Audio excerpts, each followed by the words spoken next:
now we can have a moment of calm. Everything's very nicely laid out. Hopefully everyone's going to arrive from the tour in 5 minutes. Yeah, unfortunately. Sorry. So this summer is sort of just gone like Wash. that. It was nice. Thank you all over there. I'm working on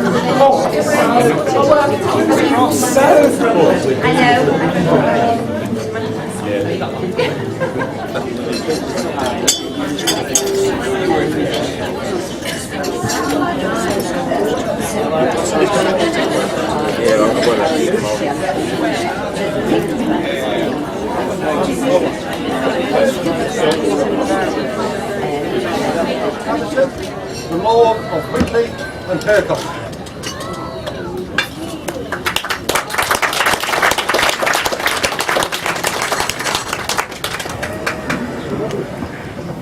Take the microphone down a bit. Well, I think we've all enjoyed a very sumptuous afternoon English tea here in the House of Lords, and I especially want to welcome esteemed guests from other countries, particularly the United States and Canada. We also have guests here, and families of course, and children from other countries. Germany is represented, France, Australia, Scotland, so pretty international really for this afternoon. I also really want to extend a very warm welcome to the RASopathy's network on this momentous occasion in the House of Lords. I'm also going to include my sister, who came in specially for this occasion from Oregon in the United States. So she's just across there, so I'm delighted that we meet after 3 years and we meet in the House of Lords. May I also pass on my warm wishes to those of you who are celebrating Rosh Hashanah, which is Jewish New Year, and also the Feast of Eid today, which marks, of course, the last day of Ramadan for our Muslim friends. I also want to thank our expert photographer, Paul Pope, he's over there, who is here today. Paul's worked with me on many occasions in the past at official receptions here, both recently for the Indian Medical Association and last year to mark the first visit to the House of Lords of the Royal Japanese Academy of Homeopathic Medicine. I'm sure many of you will have thoroughly enjoyed the tour this morning, and it's very, very useful always when you're in the House of Lords to come and have a look at our historic building, the Palace of Westminster. And I know that many of you have gone and taken the tour through the House of Commons, a guided tour with commentary, and also through the House of Lords itself. So you can see where the seat of the British Parliament actually, where it all happens. So I hope you've enjoyed that. And also, everybody's received the official handbook, which we had printed for the occasion. Now that gives you an outline of the speakers. And I should add at this juncture that some of us are looking rather more youthful in the photographs. We have to thank the airbrushing experts who have achieved miracles. But I might add that you'll be able to judge for yourself who needed a little more airbrushing than others. So there we are. You'll be able to observe that. Unfortunately, it's a shame that Lord Hamid, who you will see in the booklet, who should have been here representing the House of Lords, was unable to come. And he did say he wasn't sure. He would try and be here this afternoon. But at the 11th hour, he called me this morning and, due to a family matter, was unable to come and join us. And he was here to represent the House of Lords as a sitting member of the House of Lords. But unfortunately, he wasn't able to be here. I approached him in particular to be here to host for us because he's been very supportive, both as a politician and a practicing physician, and as a person with an active interest in genetic disorders.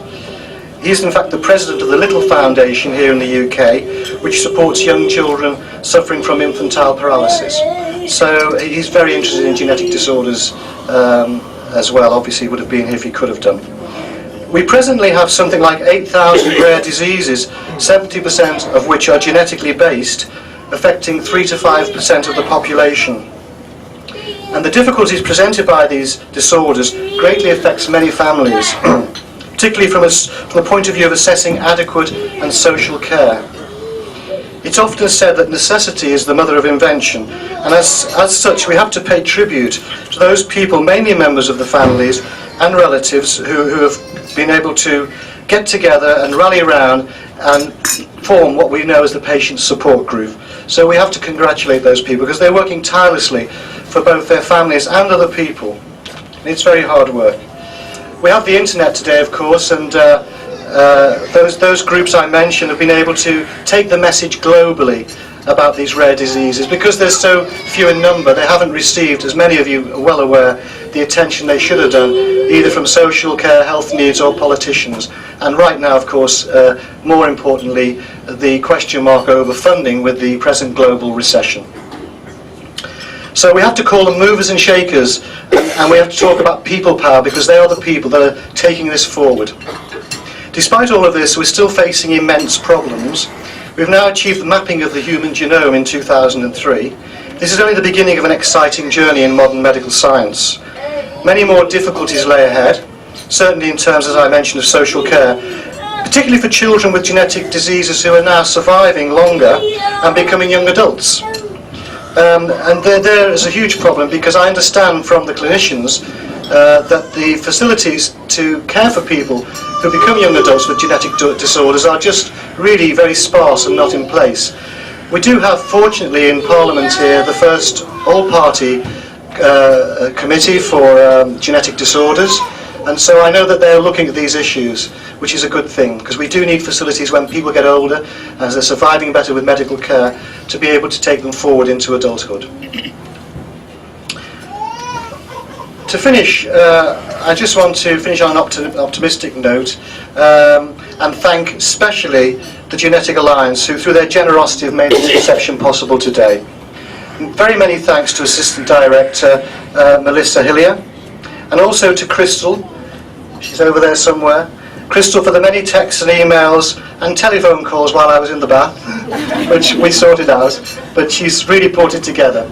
So it just concludes for me to say I hope you have a very nice afternoon, that we raise awareness with this reception, and we carry on with the message, and we carry on beating on the doors of the politicians, so we get greater care from all aspects for those affected by genetic disorders. Thank you very much.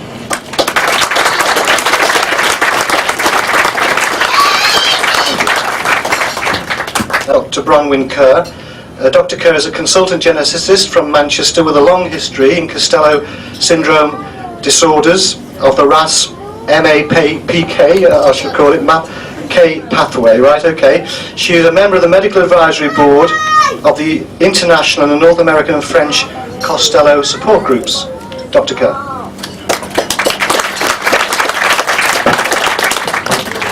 Thank you, Ken.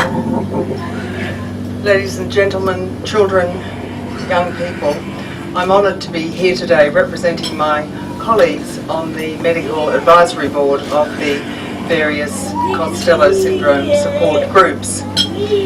Following the diagnosis of Costello syndrome in their infant daughter Helena in 1994, Colin and Kath Stone set up a web-based support group over the ensuing few years. At a time when most of you probably have instant internet access sitting in your pockets, it's hard to look back and to see just how revolutionary this was at the time, and we had absolutely no idea how it would work or what the outcome would be. Due to the origin of internet technology, their initial contacts were mostly from North America, and this led, as you will read in the booklet, to the first Costello family meeting in Alabama in 1999. A much bigger meeting with representatives from all over the world occurred in Toronto and in 2001, and since there have been 2 yearly meetings with an international focus in North America. The meeting in 2001 was attended by a French family, and on their return to France they set up a Costello syndrome support group as well, which is now a Costello and CFC support group, and it also has regular annual meetings.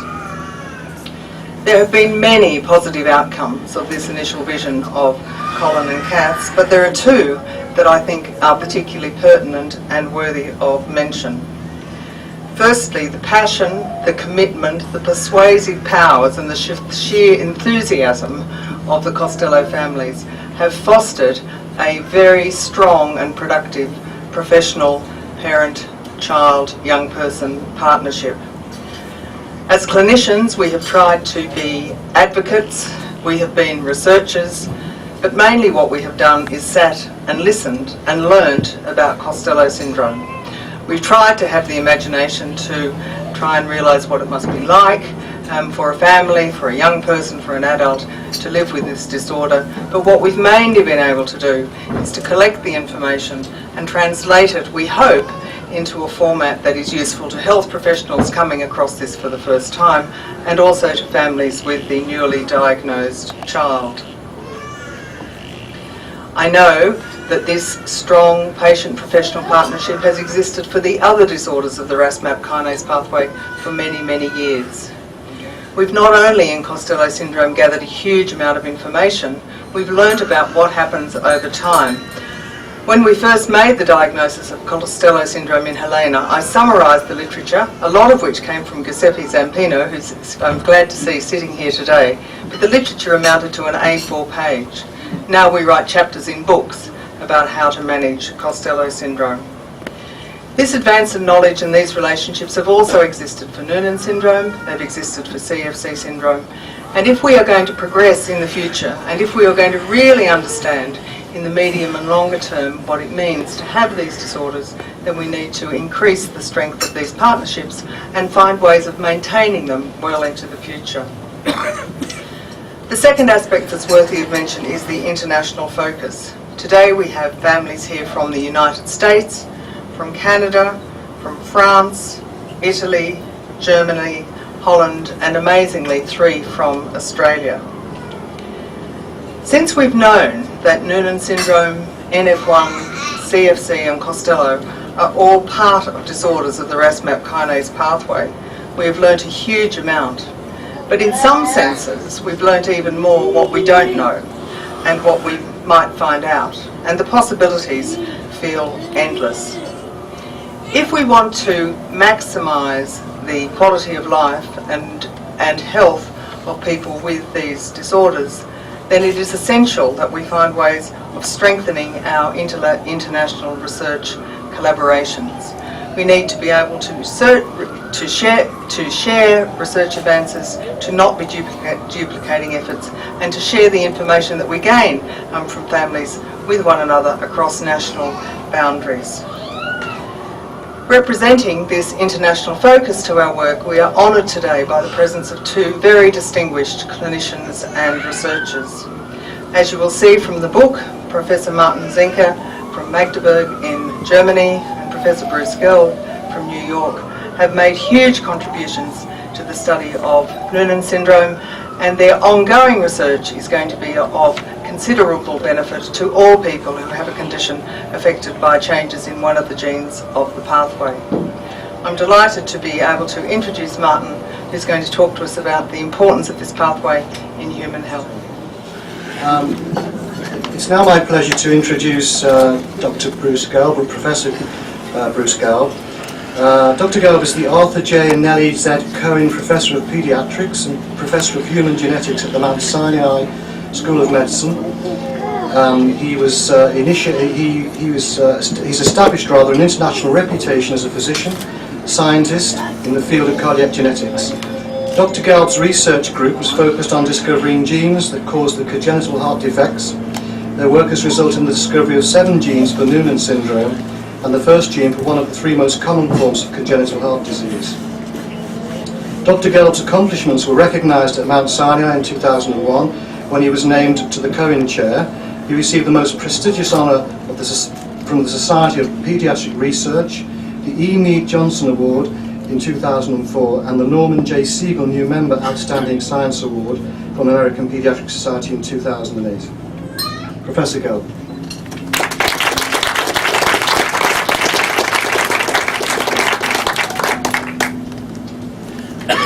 Ladies and gentlemen, Lord and Lord Atherton, it is a great honor to be invited to speak to you this afternoon, particularly in such a remarkable and storied location. I particularly want to thank Bronwyn Kerr and Colin Stone for including me at this auspicious event. As you just heard from my good colleague Martin Zenker, the work of many physicians and scientists, as well as the generous participation of numerous families with children affected by Costello syndrome, Noonan syndrome, CFC, and the other related disorders, has borne fruit. We now understand the underlying genetic causes of these disorders entirely for Costello syndrome and predominantly for the others. Ongoing genetic studies are likely to reveal the remaining unknown genes in the next few years. In addition, we have gained real insights into the mechanism of disease, how the gene changes alter the relevant biological pathway, the RAS signaling pathway, and how, in turn, those cause the features of Costello syndrome and the related disorders. That understanding has been achieved through scientific studies from several cell types, including stem cells that we can now generate from patient skin. In addition, scientists have created animal models using a variety of species that could begin to populate Noah's Ark: flies, worms, frogs, fish, and mice. And what is the final goal of this scientific project? Armed with the information about how the RAS pathway disorders arise, we hope to develop new therapies that will one day allow affected individuals to lead healthier and more productive lives.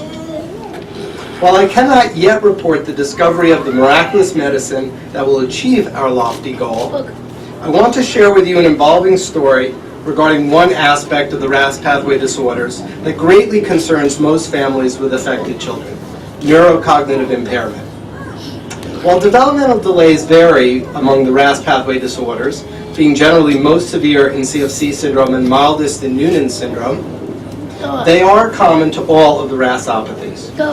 While learning obviously occurs after birth, and we have known for a long time that maturation of the brain continues into adolescence and even young adulthood, our belief has been that mental retardation associated with genetic disorders is determined in the womb when the basic architecture of the brain is established. Well, that turns out to not be entirely correct. Recently, my research group decided to study animal models for one of the RASopathies, Noonan syndrome. We generated several in fruit flies. Not exactly the same critters as you might see swarming around the melons in the market, but pretty close. One day, while we were in the midst of characterizing our fruit flies with Noonan syndrome, I had what at first seemed like a rather daft idea. I wondered whether my Noonan flies were mentally retarded. How would one know exactly? Well, it turns out that there is extensive knowledge about learning and memory in fruit flies. As you might guess, this is not based on administering a written test to them. Rather, we can judge whether or not flies learn to recognize certain aromatic odors derived from fruits and whether they retain that knowledge. The remarkable thing is that not only can normal fruit flies remember odors for many days, they actually form various forms of memory in a manner that is the same as other animals, all the way up the evolutionary tree, including humans. Specifically, fruit flies make memory best when they have several teaching sessions with some spacing of time in between them, something that will be familiar to anyone who is crammed prior to an examination. So we tested our fruit flies with Noonan syndrome and discovered some rather interesting things. It turns out that they learn as well as the next fly after a single educational session, but they are profoundly impaired in their ability to form long-lasting memory. Of greater interest, this impairment is not developmental at all. If we manipulate the flies so that they only make the Noonan syndrome protein as adults, they are just as memory challenged as flies that express the protein during embryonic development and throughout life. More remarkably, if we block the Noonan syndrome protein in adult flies, we can restore their memory formation to normal. And finally, if we altered the way we taught them, giving them a bit more time between educational sessions, they were also able to normalize their ability to form memory. In sum, we found that neurocognitive problems in our fruit flies with Noonan syndrome did not arise during the embryonic stages, and that those problems were treatable later in life. Now here is the obvious question. Do our findings in a mere fruit fly have relevance to the developmental delays that children with RASopathies often encounter? We do not know for sure. Mouse models for Noonan syndrome have been generated, their abilities are currently being determined, and then various interventions will be tried. Nonetheless, there is reason for optimism now. For that, we turn to a story about another RASopathy, neurofibromatosis. There are also fruit flies with neurofibromatosis, and they too have memory deficits. More importantly, mouse models of neurofibromatosis have been generated, And those mice develop modest neurocognitive abnormalities, just like affected children. In wonderful work by Alcina Silva's group at the University of California, Los Angeles, it was shown that reducing RAS signaling using medicine in neurofibromatosis mice after birth significantly improved their learning. Beyond that hopeful result, the exciting thing is that the effective drug was a statin, a class of medication already taken safely by millions of patients to lower their cholesterol levels. Presently, clinical trials are underway in Europe and in the United States examining the possibility that treating children with neurofibromatosis with statins will improve their learning. Should those trials prove that statins work for neurofibromatosis, I believe that comparable trials for children with other RASopathies will follow. A few words of caution about what we can achieve for the developmental delays of the RASopathies and about the road ahead. We know that some children with RASopathies have physical brain abnormalities that occurred during brain formation in the womb, and no medicine administered after birth can ever make those malformations go away. Current trials are using children with neurofibromatosis aged 8 years and older because we know that statins are safe for that age group. Even if statins or some other medicines of the future normalize learning in 8-year-olds, the early years of development are very important. Catching up completely may not be feasible. Nonetheless, even incremental improvements in neurocognitive abilities can have major impact, perhaps the difference between dependence and independence in adulthood. Finally, research for a problem that is not life-threatening has to be undertaken cautiously to ensure that no harm is done to the participants. The resultant plodding course can be enormously frustrating to parents who hear the clock ticking on the window of opportunity for helping their affected child. In closing, I want to leave you with an optimistic message of hope. In a mere 8 years, we have been blessed with making real headway in finding the causes of the RASopathies. Those discoveries have led to the wide availability of genetic testing, which is providing more accurate answers to families about their affected babies, children, and even fetuses. We have also made progress in understanding how the genetic changes underlying RASopathies result in those disorders. This will be the engine of discovery of new treatment for the RASopathies. We have believed for a while that such treatments might improve growth or block the progression of some aspects of these disorders, such as hypertrophic cardiomyopathy. Now, it seems that improving the neurodevelopmental outcomes for affected children may one day be achievable, something entirely unimaginable just a short time ago. It is the partnership of affected families, physicians, and scientists with the support of governments and philanthropic individuals who have made this progress possible. And it is that collaboration that will be needed to fulfill the promise of a brighter future for children with RASopathies. Thank you for your attention.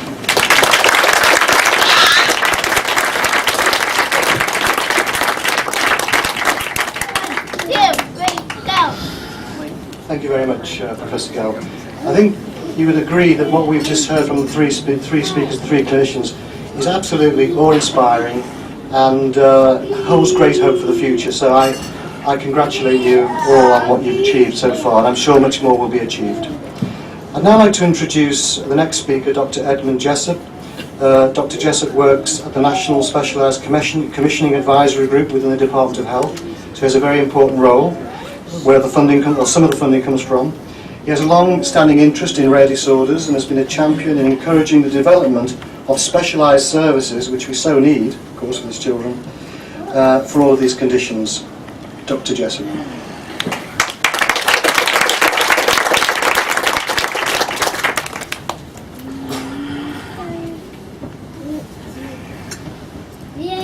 So I'm going to talk about administration, and the key to success in talking about administration is to keep it really short.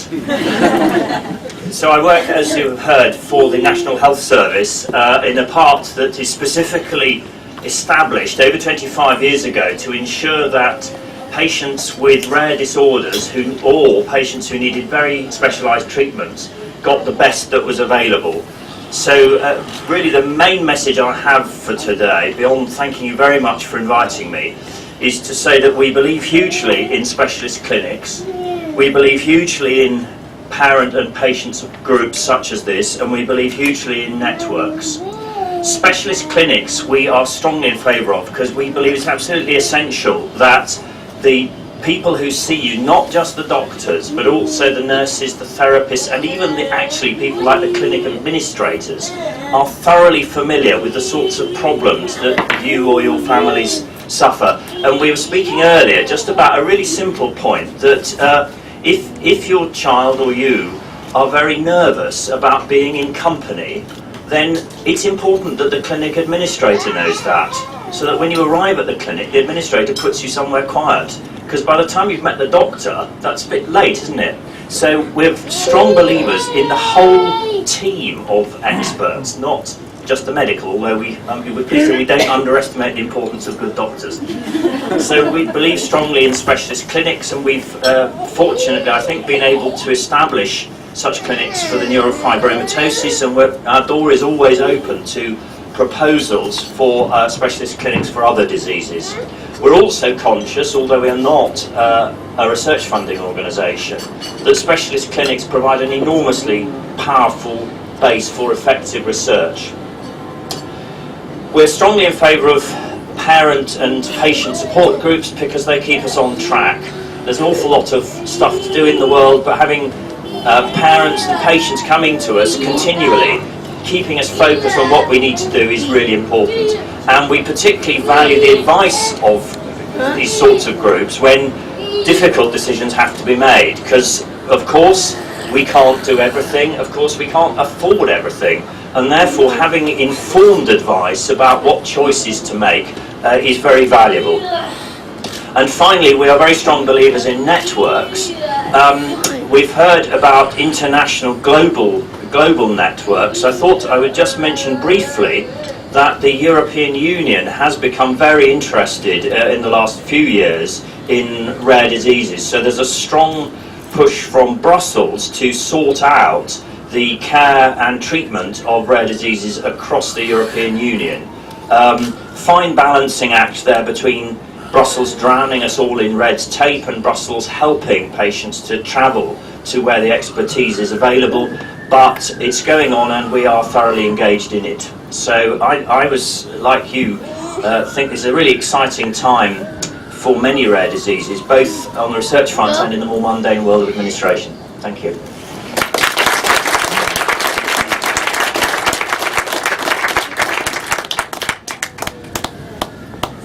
Thank you very much, Dr. Jessup. Now I'd like to bring to the lectern Melissa Hillier, who's the Assistant Director of the Genetic Interest Group, GIG. Melissa has extensive experience of communicating with a range of audiences to promote GIG's work and disseminate the findings of the projects. She has an MA in Public Communications and Public Relations from the University of Westminster here in London. Melissa.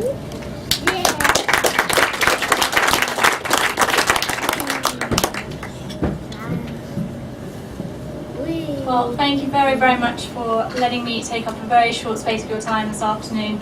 I'm just going to tell you a little bit about Genetic Interest Group, which is now Genetic Alliance UK, and also a little bit about our involvement in today and in the RASopathy Alliance. Genetic Alliance UK has been campaigning on behalf of patients as a patient organisation for over 20 years. We've got a membership of over 130 different patient support groups, of which NF and Costello syndrome are ones. We aim to improve the lives of all people affected by genetic conditions by ensuring that high quality services and information are available to everybody who needs them. As an organisation, we try to promote awareness and understanding of genetic conditions through a wide range of activities. We campaign on issues of policy and practice. We provide support and information for patients and families on genetic conditions. We try our best to educate policymakers, health professionals and patients and family, as well as the general public, about genetic conditions. And we support the development of high quality services and information and try and ensure they're available to everybody who needs them in the UK. We provide a common platform to unite the voices of everybody affected by genetic conditions in the UK. And just one of our activities over the last 2 years has been the Department of Health funded project called Facilitating Networks, which has been the responsibility of my colleague Crystal Conto, who is sitting very quietly to my left over here. This has really been a groundbreaking project, and it's brought together some of our small member patient groups in order to help them support partnerships and develop networks. We now have 5 such partnerships, each focusing on issues that are of a priority to the members, to the patients, and they focus on a wide variety of issues, including research, guidelines, and also signposting. One of these partnerships has been the development of the RASopathy network. As we enter the very final year of the Facilitating Networks project, I look forward to the developments that take place and hope that our work has provided some firm grounding for the long and successful future of the RASopathies network. From what we've heard earlier from speakers, I really think this is the beginning of an extremely exciting time. We're really honoured and delighted to have played a small part in today and in the development of this new alliance, and we look forward to working with everybody involved over the coming years. And finally, I'd just like to ask you all to put your hands together and thank Crystal for her hard work in coordinating and organising today. Thank you very much.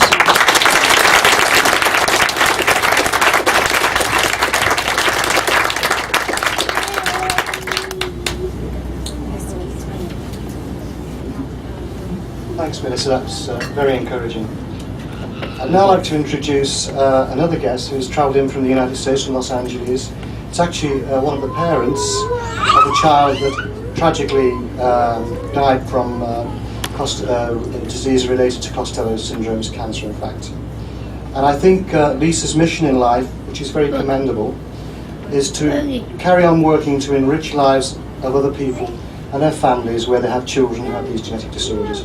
So it gives me great honour to ask Lisa to come up to the lectern to address you.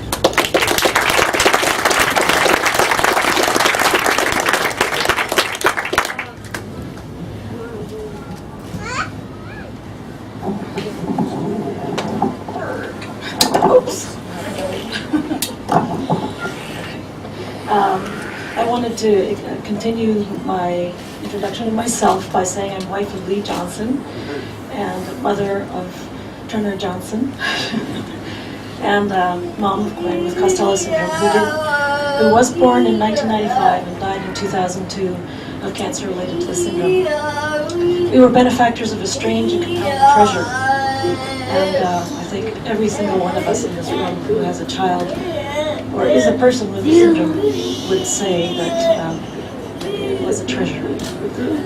I'm here to share the value of parents and people born with the syndromes. First, to exercise the depth of our capacity for compassion and empathy, and also prosaically. Colin's website and listserv breaks down our crushing isolation, leading to family meetings like yesterday. Also, families sharing information on our listserv has led to greater understanding of Costello syndrome and the RAS-MAP kinase pathway, such as the possibility of hypertrophic cardiomyopathy reversing or regressing, leading to Dr. Angela Lin collecting and publishing the evidence, and also carry malformations, resulting in Dr. Karen Gripp's recent publication about how they're unusual in our children. I also learned that the CFC listserv networking produced evidence of grand mal seizures in their syndrome, so that has been added to the profile of the syndrome. To find answers coming together to pool our resources and ideas with all the RASopathies just simply makes sense. And these lean global times are also a concrete incentive to do so. I can't emphasize enough the importance of the active involvement of parents and affected people in this network. It's careers for dedicated doctors and researchers. No doubt we need them, but it's our loved ones in our lives. I want to thank Lord Hamid, Baroness Jones, Lord Ward Atherton, Dr. Ken Bird, the Genetic Alliance UK, and the health providers and researchers who past, present, and future are partnering with us on this new adventure. The RASopathies network will be a key to produce a greater good for our children and expand the understanding of this key cellular mechanism to the benefit of humanity as well. To close, I'll modify or mutate a Chinese curse, which is also a testament to the true grit in our children, whose example we work to follow. We live in interesting times. Thank you.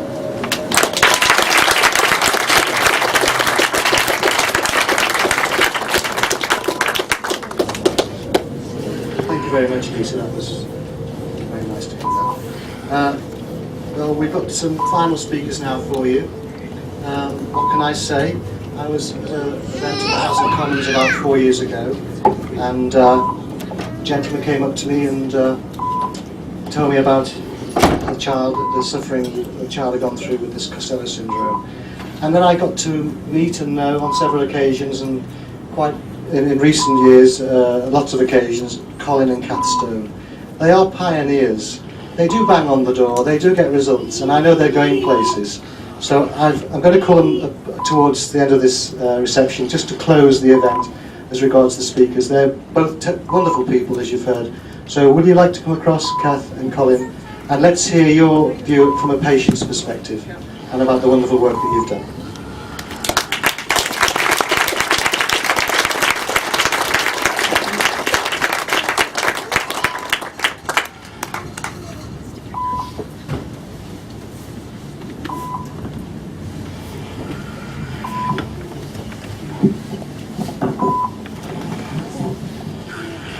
Good afternoon, and thank you. I'm really honoured that you've all been able to attend this event. It's taken 4 years of our lives to get here, and it's a great honour to see representatives of all the syndromes that are now known to be on the RASopathy syndrome. I have a catchphrase that all the friends that know me will probably recognise is, I'll build a website for that. Not so easy 16 years ago when Helena was diagnosed with Costello syndrome. Bronwyn's already said that there was an A4 page of information. We were alone, we were isolated, we knew nothing. I went to our medical library, which had virtually nothing. I read some papers, and most of them were mega scary. But there was one, about Dr. Zampino's. And I read it, and I was inspired by what he'd written in that paper. And ever since then, he's been a hero of mine. And I was honoured to meet him last year, and I'm really pleased that he's been able to attend today, because indirectly he is the inspiration that all this has happened. I stole the web server, I acquired some software, and I built a website. We were a support group of one on the web in the days before there was an internet really available. One day I had an email from a family in Alabama. We were two. We were formerly a website. We were formerly a support group. The university gave me a listserv. In fact, I still am the only non-academic listserv on the Manchester Metropolitan University site. And in fact, I've got another listserv available for our CFC families, which we'll talk with them later. We've had a difficult and interesting journey. Now, we call this our new RASopathy group, the Pathway to Discovery. Our journey has been the pathway to knowledge, to learn about Costello syndrome, and to help our daughter through all the difficulties that she's had. And we're now coming to the end of that journey, because the knowledge available today is absolutely phenomenal. You've heard about the research that's happening. So as we come to the close of that journey about learning for Costello syndrome, we're now today entering a new journey, the pathway to discovery for RASopathy syndrome. And I hope you'll all join me to help to move that forward. And I welcome everybody's support today. And I'll leave the closing to my wife, Kath. Thank you.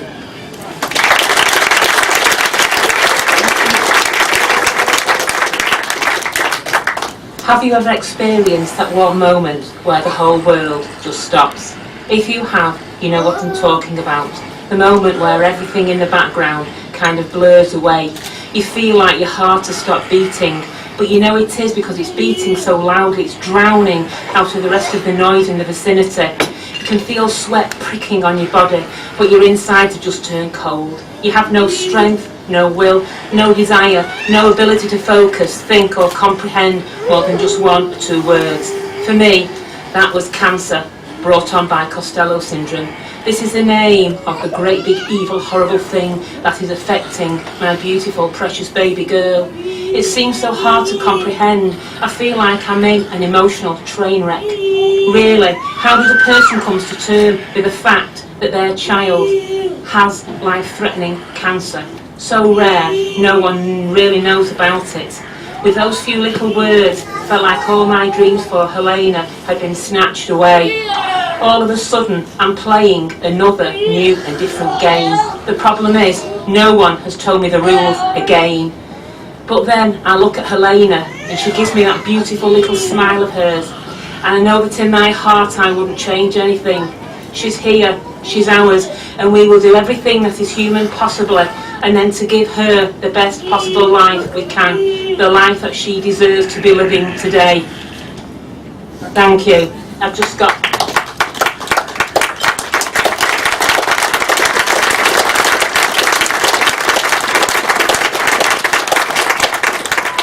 We've just got 2 awards to make for the 2 most wonderful men here. First of all, Lord Ken, can you come to the stand, please?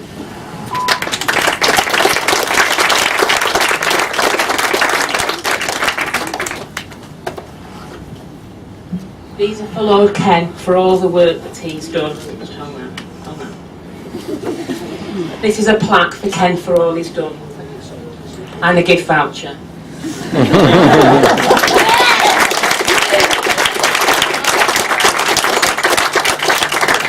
Actually, the wonderful people is not me, it's people like you and Colin and everybody else here that's fighting so hard for these disorders. Thank you so much, I appreciate it. Thank you. And then the other man.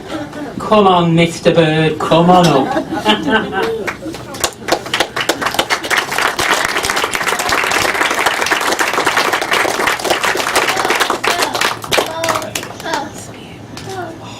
So thank you so much for coming today, and thank you, Ken. So that's about all. So I hope you've all enjoyed today. And what more can we say? Thank you all for coming. The end.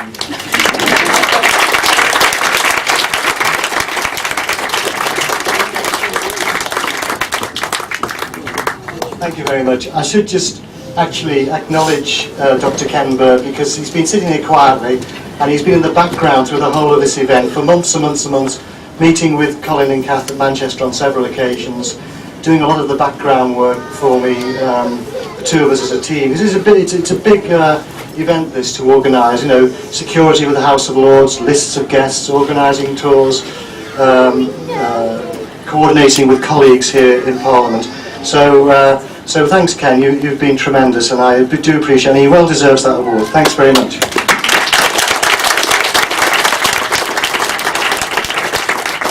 Just a final word, we have till 3:30 now here in the Cholmondeley rooms, so it's an occasion to meet people, to network, to take some photographs out on the terrace here or down here, but at 3:30 we really do need to vacate the room, because the House of Lords have a dinner to set up for this evening for another event, so we've got some time yet to meet and greet everybody and have some photographs, so do enjoy the afternoon. Thank you.